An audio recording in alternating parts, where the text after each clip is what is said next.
smo uspeči kurikulum, tukaj je bilo nekaj 100 ljudi vključeno v pripravo vsebinske reforme, tistega je najbolj pomembno pri reformah.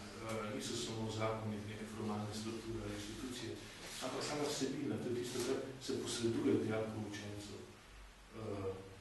Tisto, kar naj bi se posredovalo, nekaj temeljne standarde znanja ali pričakovanja znanja.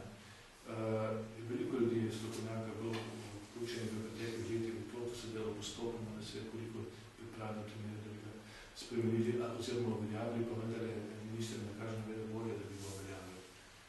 In jaz mislim, da se s tem dela velika škoda, veliko novih vsebin, kot je trajnostni razvoj, prometna vzgoja, recimo, skratka nekaj, tudi transkurikularne predmetne vsebine so, ki bi jih morali čim prej vključiti ali pa vnesti v naš učni načrt, pa se zaradi tega ne izvajajo. Še najprej bi omenil, to je domovinska vzgoja. Mi smo imeli, prejšnjem mandatu smo začeli z enim odličnim projektom, ki se je nadaljeval tudi nekoliko po mojem mandatu. Domovinske vzgoje, ki smo poskušali za potrebe učiteljev. Smo priredili vrsto po vsej Sloveniji, po regijah, seminarjev in tudi gradiva, učna gradiva, ki bi jim pomagala recimo pri pouku, tako da ni potem kakšnega izgovora, da sodobnih tem, kot je osamosvajanje, demokratizacija pa evropska integracija, to so sodobne zgodovinske teme, ki jih ne najdete v naših formalnih učnih načrtih, da bi čim prej otroci tudi ta znanja pridobili. Zato smo uvedli nekaj širok zastavljen program, ki je bil financiran z evropskih strukturnih skladov, Evropskega socialnega sklada. In zdaj moram ta projekt nadaljevati, približno z enako vsebino, kot je bil lani in prelani, in je bil izjemno uspešen.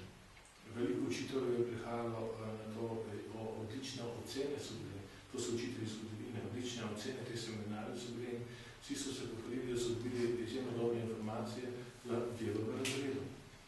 Pri nas je pa zgodba taka, da stari kurikul se konča, dejanski kurikul se konča že zelo zgodaj, v 4. letnik srednje šole, recimo v 60. letih, in dijaki nimajo možnosti in pravice se učiti novejše slovenske zgodovine, ker smo slovenski narod vendar dosegli neki vrhunec v razvoju, to je osamosvajanje, demokratizacijo, evropske integracije.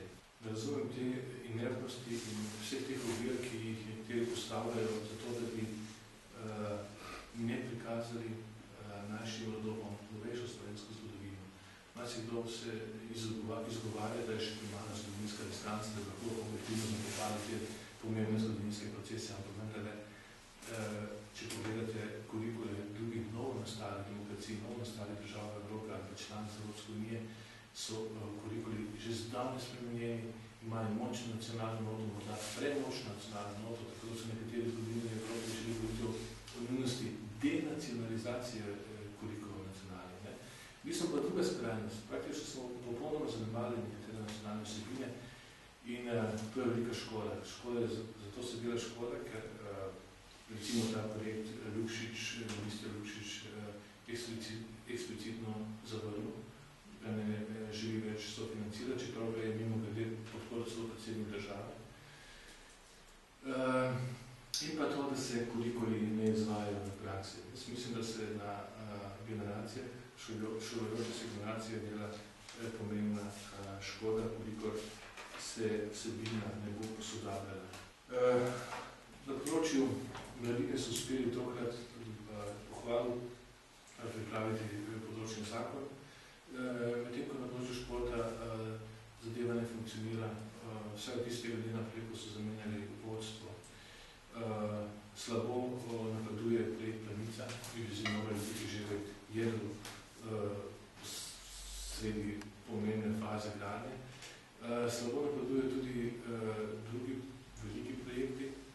Recimo, pred nekaj dnevi je minister Lukšič odpovedal sodelovanje pri drugi fazi ureditve mariborskega štadiona. Kot veste, je bila prva faza pogojno financirana z evropskim denarjem, če se bo izvajala tudi druga faza in vsi dejavniki smo se takrat zavezali, da bomo naredili vse, da bo se štadion mariborski dogradil, dokončal, s tem, da so vključili nekatere elemente, ki so nujno potrebni, ki jih je tudi evropski razpis zahteval. Sedaj se kregajo v Mariboru in ni posluha za ta projekt v Ljubljani. Tukaj bo nekdo moral dejansko prevzeti odgovornost, če pred Evropsko unijo, pred Evropsko komisijo, če se bo ta blokada nadaljevanja tega projekta nadaljevala. Mogoče toliko za uvod, prosim za kakšno vprašanje. Ja, mogoče se mi zelo temeljiti na vštetu, mogoče samo par poudarkov, v bistvu ravno ta predlog za uvedbo obveznega streljanja šolanja. Zdaj se vam zdi res smiselno pač v bistvu to sistemsko določiti, glede na to pač, da je vključenost že zdaj tako visoka. Po drugi strani pa vemo, kaj prinaša pač obveznost, v bistvu posledično nižanih kriterijev, v bistvu vplivanja na kakovost. No, dobro vprašanje, ne? Ker recimo nekatere države, ki so šli v ta ukrep, so morali to storiti, da so izpad učencev šolskega sistema zmanjšali. V Sloveniji tak velik problem ni.